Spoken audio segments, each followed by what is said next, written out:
Who makes up the local church? Now, some people think local churches are made up of weird people. Only weird people go to church. Well, that's just not true. The Church of Jesus Christ is made up of ordinary people just like me, people just like you, who put our trust in Jesus Christ, and we come together to encourage one another and grow in our faith, to go out and make a difference in the world with the gospel of Christ.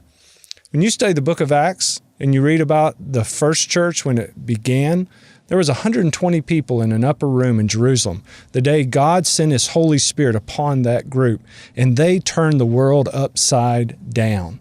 And in that group, you had people like Peter, who was loud and temperamental. He was uneducated, a fisherman by trade, and yet Jesus would use Peter to lead His church.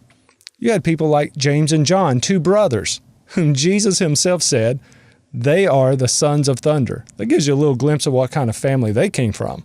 One day their mother came to Jesus and said, "Hey, Lord, when you get to heaven and you sit on your throne, let my sons, James and John, sit on each side of you."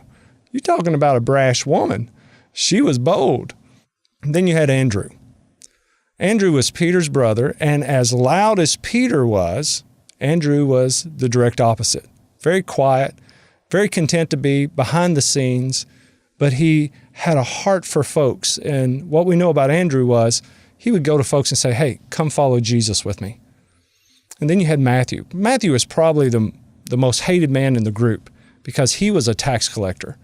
The Romans would hire Jews to tax their own people, and they could charge a little extra and keep it for themselves. So the Jews looked at tax collectors as traitors to their own people. And Matthew was called by Jesus to be one of His disciples. In that early church, you had a former prostitute, you had fishermen, you had thieves, you had terrorists, you had all these folks come together, and something changed them all. Something changed them, or maybe I should say someone.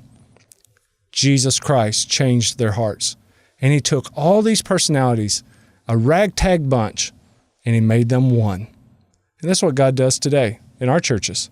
He takes all of us from all different backgrounds and makes us one.